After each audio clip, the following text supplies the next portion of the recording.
Bonsoir, Monsieur le Président. Bonsoir, Président Putin. Bonsoir. Good afternoon, President Putin. Thank you very much for agreeing to give this exclusive interview to Radio Europe 1 and the TF1 TV channel at your Sochi residence.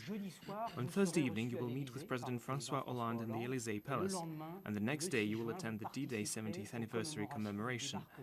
You will be the first Russian president to attend the ceremony. What do you as a Russian citizen think about being invited to this exceptional ceremony? This will be an important event for Europe and the rest of the world. We will pay tribute to those who prevented Nazism from enslaving Europe, and I believe that Russia's attendance is a momentous event. The thing is that Russia and the anti-Hitler coalition countries, including France, were allies in that struggle for freedom. And my country played a vital role, and maybe even the decisive role, in defeating Nazism. But we'll never forget the French resistance fighters and the French soldiers who fought side by side with us on the Soviet-German front, which is also called the Eastern Front. I believe that this should not only remind us about our history, but also help to promote our relations now and in the future. Justement, vous avez avec la Russie votre place sur les plages de Normandie. Of course, you and Russia will take your rightful place on the beaches of Normandy. You lived in the Soviet Union until you were 40, you saw it collapse, and now you are actively contributing to Russia's revival. What would you like to see happen now? What are your goals? Is Russia's strategy a path of dialogue or expansion and conquest?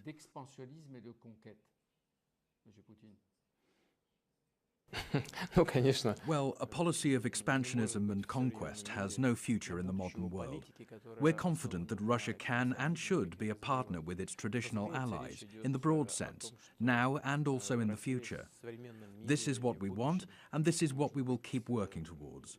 We see no other way to develop relations with our neighbors and all other countries. Do you want to defend the Russian nation or to become the symbol of Russian nationalism and the Russian Empire? We remember what you said about the Soviet Union's dissolution. You said that it was the worst geopolitical disaster of the 20th century. You also said that those who do not regret the collapse of the Soviet Union have no heart, and those who want to restore it have no brains. You have brains. What do you propose? Russian nationalism or the restoration of the Russian Empire to its previous borders? We will not promote Russian nationalism, and we do not intend to revive the Russian Empire. What did I mean when I said that the Soviet Union's collapse was one of the largest humanitarian, above all humanitarian, disasters of the 20th century? I meant that all the citizens of the Soviet Union lived in a union state irrespective of their ethnicity. And after its collapse, 25 million Russians suddenly became foreign citizens. It was a huge humanitarian disaster, not a political or ideological disaster, but purely humanitarian upheaval. Families were divided, people lost their jobs and means of subsistence, and had no means to communicate with each other normally. This was a problem. And what about the future? Do you want to restore the empire within the former borders, or do you want to continue developing your country within your own borders? We want to develop our country within our own borders, of course. But, and this is very important, like other countries in other parts of the world, we want to use modern policies to improve our competitive advantage, including economic integration. This is what we're doing in the post-Soviet space, within the customs union, and now also within the Eurasian Union. Mr. Putin will now talk about why a neighboring country, Ukraine, is being torn apart by war. There is no other word for it. Now, pro-Russian forces want to breach Ukraine's borders. Who can stop them, and what is your policy? I wouldn't call them either pro-Russian or pro-Ukrainian. They are people who have certain rights, political, humanitarian rights, and they must have a chance to exercise those rights. For example, in Ukraine, governors are still appointed by Kiev. After the anti-constitutional coup in Kiev in February, the first thing the new authorities tried to do was deprive those ethnic minorities of the right to use their native language.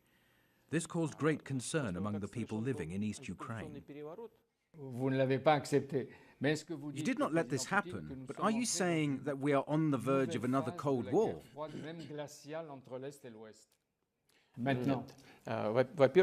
I hope we're not on the verge of any war. Second, I insist that people, wherever they live, have their rights and they must be able to fight for them. That's the point. Is there any risk of a war? Now, as we see tanks on their way from Kiev, many people in France are asking this question. Were you tempted to send troops to eastern Ukraine? This is an interview which implies short questions and short answers. But if you have patience and give me a minute, I will tell you how we see it. Here's our position. What actually happened there? There was a conflict, and that conflict arose because the former Ukrainian president refused to sign an association agreement with the EU. Russia had a certain stance on this issue. We believed it was indeed unreasonable to sign that agreement because it would have a grave impact on the economy, including the Russian economy. We have 390 economic agreements with Ukraine, and Ukraine is a member of the free trade zone within the CIS. And we wouldn't be able to continue this economic relationship with Ukraine as a member of the free trade zone. We discussed this with our European partners. Instead of continuing the debates by legitimate and diplomatic means, our European friends and our friends from the United States supported the anti-constitutional coup. This is what happened. We did not cause this crisis to happen. We were against this course of events, but after the anti-constitutional coup, let's face it, after all... But now we see so much tension in politics. Yet despite this, we will be in Normandy speaking about peace, while Barack Obama keeps urging Europe to arm itself. Well, we must always talk about peace, but we should understand the causes and nature of the crisis. The point is, no one should be brought to power through an armed anti-constitutional coup. And this is especially true of the post-Soviet space, where government institutions are not fully mature. When it happened, some people accepted this regime and were very happy about it, while other people, say in eastern and southern Ukraine, just won't accept it. And it's vital to talk with those people who didn't accept this change of power, instead of sending tanks there, as you said yourself, instead of firing missiles at civilians from the air and bombing non-military targets. Mais, Monsieur le Président, la Maison-Blanche... But, Mr. President, the United States and the White House claim they have evidence that Russia intervened in the conflict, sent its troops and supplied weapons. They claim they have proof. Do you believe that? Proof? Why don't they show it? The entire world remembers the US Secretary of State demonstrating the evidence of Iraq's weapons of mass destruction, waving around some test tube with washing powder in the UN Security Council. Eventually, the US troops invaded Iraq. Saddam Hussein was hanged, and it later turned out that there had never been any weapons of mass destruction in Iraq.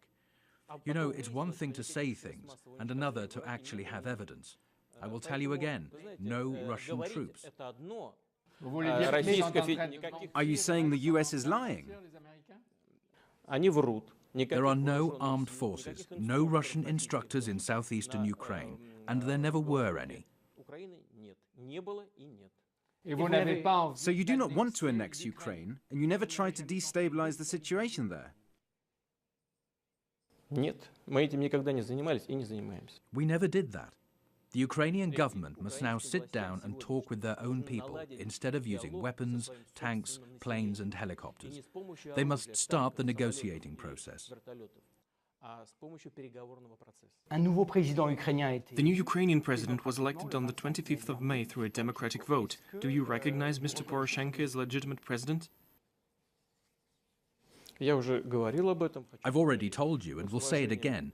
We will respect the choice of the Ukrainian people and we will cooperate with Ukrainian authorities. In other words, if you meet him on the 6th of June on the beaches of Normandy, and if President Hollande helps to make this meeting possible, will you shake hands with him? Will you talk with him? You know, I don't plan to evade anyone. President Hollande kindly invited me as the representative of Russia to attend this commemoration, even though the event it will commemorate was tragic. I was pleased to accept his invitation, and I'm grateful to the President for inviting me. There will be other guests, and I'm not going to avoid any of them. I will talk with all of them. But will you meet with Poroshenko? You said you would only work with him on the condition that he would not totally yield to US influence. I didn't say that he shouldn't yield to US influence. He's free to accept any influence he wants. Ukrainians voted for him, and he is free to develop a policy. If he chooses to accept anyone's strong influence, let him. But I wouldn't. La souveraineté de l'Ukraine. Do you recognize Ukraine's sovereignty and its neutral stance with respect to relations between Russia and the West? Yes, we recognize its sovereignty. Moreover, we'd like Ukraine to act as a sovereign state. Joining any military bloc or other rigid integration alliance amounts to a partial loss of sovereignty. But if a country opts for this and wants to cede part of its sovereignty, it's free to do so. Regarding Ukraine and military blocs, this is what worries us. Because if Ukraine joins, say, NATO, NATO's infrastructure will move directly towards the Russian border, which cannot leave us indifferent. Monsieur le Président, vous avez... Mr. President, Russian troops annexed Crimea recently. Will you ever give it back? It's a delusion that Russian troops annexed Crimea. Russian troops did nothing of the kind. Frankly, But Crimea has been included on the map of Russia, the kind of maps we used in school. It's part of Russia now. What was it, annexation or reunification? Which word should we use?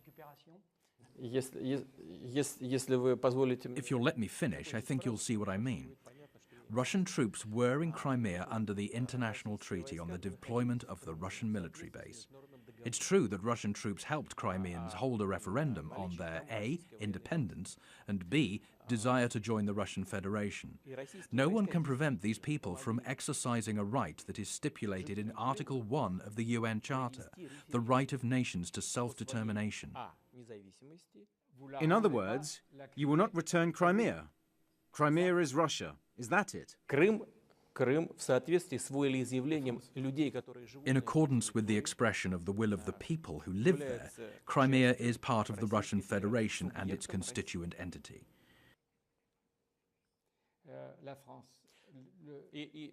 I want everyone to understand this very clearly. We conducted an exclusively diplomatic and peaceful dialogue. I want to stress this, with our partners in Europe and the United States. In response to our attempts to hold such a dialogue and to negotiate an acceptable solution, they supported the anti-constitutional state coup in Ukraine. And following that, we could not be sure that Ukraine would not become part of the North Atlantic military bloc. In that situation, we could not allow a historical part of the Russian territory, with a predominantly ethnic Russian population, to be incorporated into an international military alliance, especially because Crimeans wanted to be a part of Russia. I'm sorry, but we couldn't act differently. Le président François Hollande. So, François Hollande has invited you to France, to Paris and Normandy. You know him very well. Can you move further forward? And can you describe your relations as confidential? Yes, I think so. Vous croyez, vous êtes sûr? Do you think so, or are you sure? I've always thought so. I see no reasons to think otherwise. We have very good interstate relations, but we have much yet to do to promote our economic ties. But our personal relations have always been trust-based, which helps in work as well. I hope it will stay this way. Talking of trust-based relations, both in defense and the economy, you have paid over €1 billion for 2 Mistral-class amphibious assault ships, and Russian naval officials are to visit Saint-Nazaire in a few days. Have you given them special permission to go to France? I believe we're living in a civilized world, and we will all continue to fulfill our obligations and contractual commitments. I've heard a lot of talk about these ships going to Russia, and some people believe that Russia shouldn't get them. You know, here in Russia we had a lot of opposition to this contract. France is entitled to decide against selling the ships, but in that case we should get our money back. This means that our countries won't have an opportunity to develop ties in the defense sector. But overall, we are ready to expand our cooperation and even place new orders if our French partners are interested. Vous demandez à la France. Despite external pressure, you've asked France to supply these assault ships. And if France does, you may place other orders as well, right?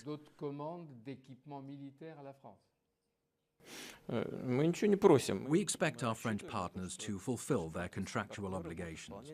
And if everything goes as we agreed, we will not rule out the possibility of further orders, and not necessarily in naval shipbuilding. They may concern other sectors as well. Overall, our relations in this area are developing well, and we would like to continue strengthening them in aviation, shipbuilding, and other sectors. We have successful cooperation experience in space exploration at the Guyana Space Center near Kourou. La France, est-ce qu'elle est pour vous une puissance? Do you think France is a sovereign and independent state whose opinion is respected? What do you think of Germany? You speak with Angela Merkel in both Russian and German, while François Hollande doesn't speak Russian and you don't speak French. Do you have a common language of communication? The fact that I don't speak French and Mr. Hollande doesn't speak Russian is not a barrier to us. It does not prevent us from speaking a common language, and we understand each other well via an interpreter. Speaking of the level of sovereignty, I will say it again.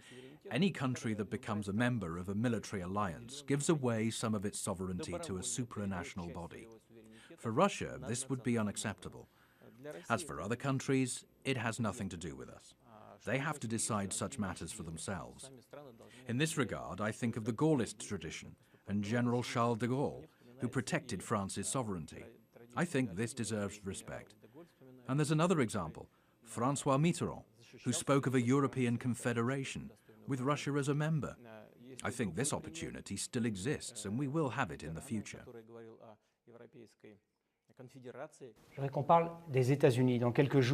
My next question concerns the United States. You will meet with Barack Obama in a few days. You will sit a few meters away from him, but he doesn't seem to be willing to speak to you. What will this meeting be like, and how will relations develop between the world's richest country and its largest country? How can you avoid speaking to each other when there's a real need for this, since war is not that far off? Well, you're exaggerating about war being not far off. You seem to be feeling aggressive. Whatever gave you this idea, and why are you determined to frighten us all? As for... Because Ukraine is near Russia. So what? And this is where the war is going on. When he mentioned war, he said it is not far off. There is a punitive operation launched by Kiev's government against the country's own citizens. It's not a war between states. It's something entirely different. As for... Do you think it should be stopped immediately?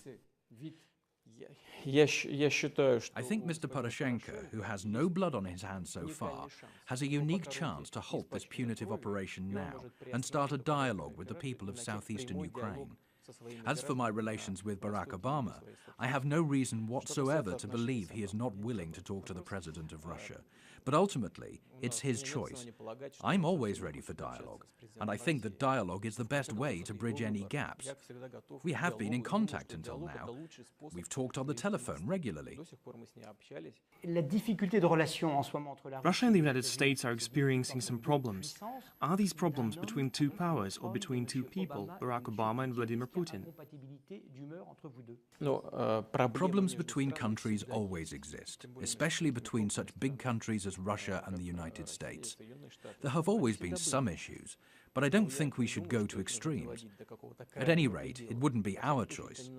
I'm always willing to talk to any of my partners, including President Obama. So you are willing to talk, and you regret what is happening. But don't you think the United States is trying to surround Russia, to make you weaker as a leader, and perhaps isolate you from the world? You are being very diplomatic now, but you know the facts. Facts? You've said it yourself. Russia is the biggest country in the world. It would be very difficult to surround it. And the world is changing so fast that it would be basically impossible, even in theory. Of course, we can see attempts by the United States to pressure their allies by employing their obvious leadership in the Western community in order to influence Russia's policy. Russia's policy is based solely on its national interests. Of course, we take the opinions of our partners into account, but we are guided by the interests of the Russian people. Monsieur le Président, Mr. President, it is very convenient that you are meeting with Mr. Obama on the 6th of June.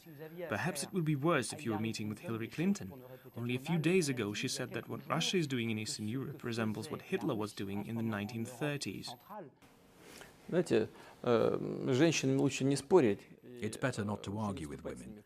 But Mrs. Clinton has never been too graceful in her statements. Still, we always met afterwards and had cordial conversations at various international events. I think that even in this case we could reach an agreement. When people push boundaries too far, it's not because they are strong, but because they are weak. But maybe weakness is not the worst quality for a woman. Women must be respected, of course, and I'm sure you respect them. Do you think she went too far? There is a lot of mockery and cartoons in the media, including those showing you. What was your first reaction? Were you angry? Did you want to get back at her or laugh? We have never seen you laugh. Someday I will indulge myself, and we will laugh together at some good joke. But when I hear such extreme statements, to me it only means that they don't have any valid arguments. Speaking of US policy, it's clear that the United States is pursuing the most aggressive and toughest policy to defend their own interests. At least this is how the American leaders see it, and they do it persistently. There are basically no Russian troops abroad, while US troops are everywhere. There are US military bases everywhere around the world, and they are always involved in the fates of other countries, even though they are thousands of kilometers away from US borders. So it's ironic that our US partners accuse us of breaching some of these rules. But you've taken some decisions regarding your defense budget. Are you, as president, taking any special decisions on security and defense now? Because the general environment is more risky. Regarding the defense budget, I'd like to say, for reference sake, because only the analysts know this, that the defense budget of the United States, which we talked about only yesterday, is larger than the combined military budgets of every country in the world. Every country combined. So who's pursuing an aggressive policy? As for our defense budget, it's hardly grown in terms of percentage of GDP, barely by 0.1%. But we want to rearm our army and navy based on modern advanced technology, by reducing quantity and improving quality. We have a relevant rearmament program, and it was not adopted yesterday or in response to the Ukrainian crisis. It's been our policy, which we will continue to implement. Monsieur le Président, le président syrien Bachar el-Assad. Mr. President, Syrian leader Bashar Assad has been re-elected president without much effort. Can you influence him? Can you ask him to order his army to stop its atrocities, to stop fighting their own people? All sides are guilty of atrocities there, but primarily the extremist organizations that are thriving in Syria. We're most worried about religious, Islamic, those organizations that are directly connected with Al-Qaeda. There are many of them there, which no one tries to deny any longer. It's a general fact. But we're mostly worried that the wrong action could turn Syria into another Afghanistan, a completely uncontrollable spawning ground for the terrorist threat, including for European countries. All the terrorists who are operating there now would eventually move to other countries, including in Europe. We don't quite understand why you, Vladimir Putin, the man who wants to modernize Russia, supports a person who is killing his own people, who is covered in their blood. How can this be?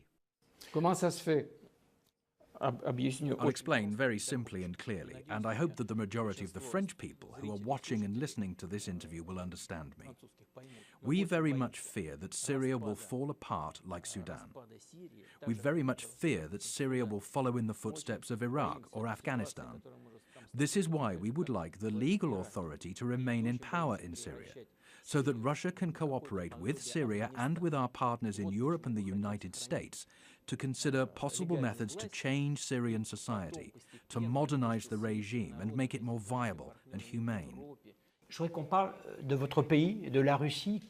I'd like to ask you about your country, Russia. How would you describe its current political regime?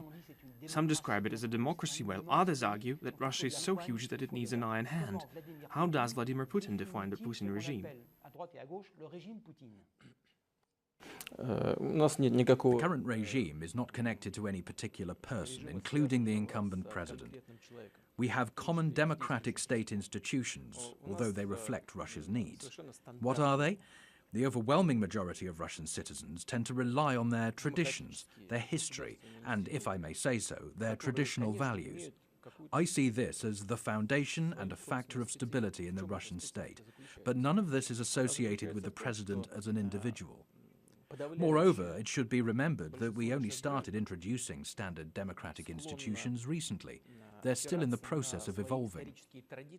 Est-ce qu'on peut être opposant à Vladimir Poutine sans perdre Can a person stand in opposition to the authorities in Russia without fear of losing his ties and reputation, without being punished? У нас большое количество оппозиционных партий. We have many opposition parties, and we've recently liberalized the procedure for registering political parties. We have dozens of parties that participate in municipal and regional elections. But is it possible to be a personal opponent of Vladimir Putin without being exposed to risks? If you listen to some of our radio stations and watch some TV shows, I assure you, you're unlikely to find anything similar to this kind of opposition in France. Il y a toujours eu dans la période de la There have always been periods of strict order and authoritarian power in Russia, but in the age of the internet, can a country develop by restricting freedoms? Нет, это невозможно. А мы интернет не ограничиваем. У нас есть определенные... It's impossible, and we are not restricting the internet. We have certain... You know, whatever we do, someone tries to find something that goes against democratic principles, including the internet. Are there any restrictions in Russia? I don't believe so. Some of our opponents say that there are unacceptable restrictions. What kind of restrictions do we have? For example, we have banned the promotion of suicide, drugs, and pedophilia. These are our restrictions. What's wrong with that?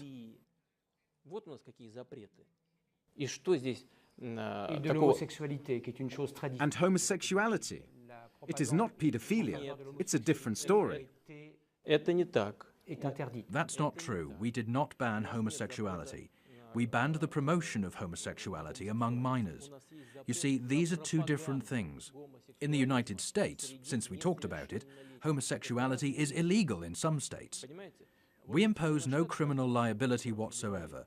We banned only promoting homosexuality among minors. It is our right to protect our children, and we will do that. Est-ce que d'ici la fin de votre mandat... We would like to talk about the end of your term in 2018. We would like to talk about labor camps. We find such things surprising in the West. For example, Pussy Riot was sentenced to a term in labor camps, and it wasn't just an ordinary prison. Will you close those camps by the end of your term? These are not camps. These are places where the inmate's freedom is limited, but they can live a more or less normal life. These are not prisons where people are not allowed to work. Prisons where people can't even work is the worst punishment you can think of. And I don't think we should put all convicts in such facilities where people are deprived of their freedom. I think it is much worse than what you were describing. Qui vous a convaincu un jour que vous aviez une... Who convinced you that you are carrying out a special mission for Russia? А почему вы решили? Откуда вы взяли, что я считаю, что... Why do you think that I believe that I'm carrying out a special mission? I have the trust of my voters. Over 63% of Russian citizens voted for me. I believe I hold a national mandate to carry out domestic and foreign policy, and I will fulfill my obligations under this mandate.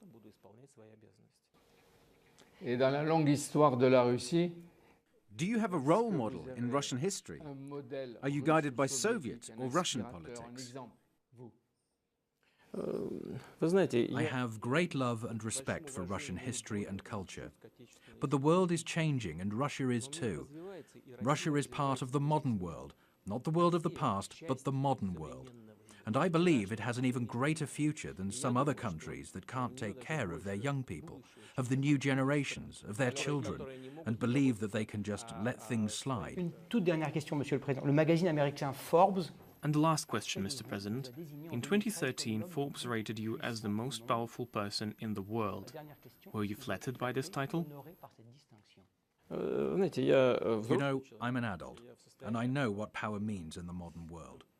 In the modern world, power is mainly defined by such factors as the economy, defense, and cultural influence.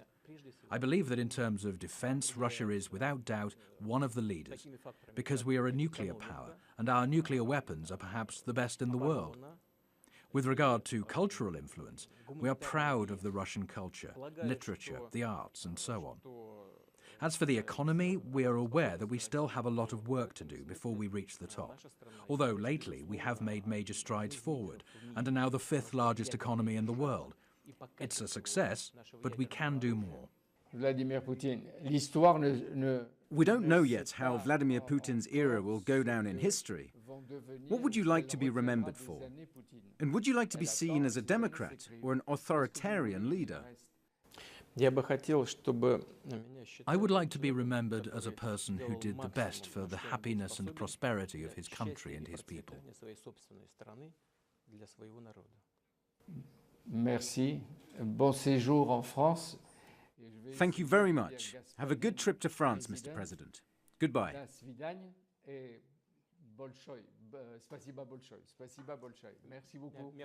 Thank you.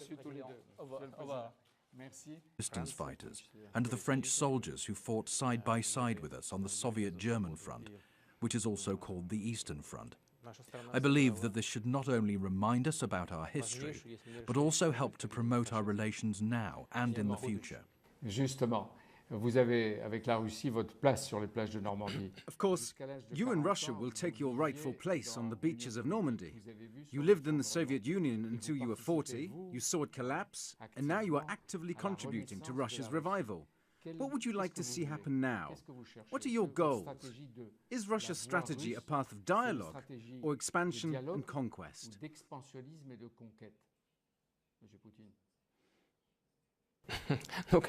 Well, a policy of expansionism and conquest has no future in the modern world. We're confident that Russia can and should be a partner with its traditional allies, in the broad sense, now and also in the future. This is what we want. All the citizens of the Soviet Union lived in a union state, irrespective of their ethnicity. And after its collapse, 25 million Russians suddenly became foreign citizens. It was a huge humanitarian disaster. Not a political or ideological disaster, but purely humanitarian upheaval. Families were divided, people lost their jobs and means of subsistence, and had no means to communicate with each other normally. This was a problem. Mais pour l'avenir avec Vladimir Putin. And what about the future? Do you want to restore the empire within the former borders, or do you want to continue developing your country within your own borders? We want to develop our country within our own borders, of course. But, and this is very important, like other countries in other parts of the world, we want to use modern policies to improve our competitive advantage, including economic integration. This is what we're doing, and this is what we will keep working towards. We see no other way to develop relations with our neighbors and all other countries. Do you want to defend the Russian nation or to become the symbol of Russian nationalism and the Russian Empire? We remember what you said about the Soviet Union's dissolution. You said that it was the worst geopolitical disaster of the 20th century. You also said that those who do not regret the collapse of the Soviet Union have no heart, and those who want to restore it have no brains. You have brains. What do you propose? Russian nationalism or the restoration of the Russian Empire to its previous borders? We will not promote Russian nationalism, and we do not intend to revive the Russian Empire. What did I mean when I said that the Soviet Union's collapse was one of the largest humanitarian, above all humanitarian, disasters of the 20th century? I meant that... Bonsoir, Monsieur le Président. Bonsoir, Président Poutine. Bonsoir. Good afternoon, President Putin. Thank you very much for agreeing to give this exclusive interview to Radio Europe 1 and the TF1 TV channel at your Sochi residence. On Thursday evening, you will meet with President François Hollande in the Élysée Palace, and the next day you will attend the D-Day 70th anniversary commemoration. You will be the first Russian president to attend the ceremony. What do you as a Russian citizen think about being invited to this exceptional ceremony? This will be an important event for Europe and the rest of the world. We will pay tribute to those who prevented Nazism from enslaving Europe, and I believe that Russia's attendance is a momentous event. The thing is that Russia and the anti-Hitler coalition countries, including France, were allies in that struggle for freedom. And my country played a vital role, and maybe even the decisive role, in defeating Nazism. But we'll never forget the French resisting in the post-Soviet space within the customs union, and now also within the Eurasian Union. Mr. Putin will now talk about why a neighboring country, Ukraine, is being torn apart by war. There is no other word for it. Now, pro-Russian forces want to breach Ukraine's borders. Who can stop them, and what is your policy? I wouldn't call them either pro-Russian or pro-Ukrainian. They are people who have certain rights, political, humanitarian rights, and they must have a chance to exercise those rights. For example, in Ukraine, governors are still appointed by Kiev. After the anti-constitutional coup in Kiev in February, the first thing the new authorities tried to do was deprive those ethnic minorities of the right to use their native language. This caused great concern among the people living in East Ukraine. You did not let this happen, but are you saying that we are on the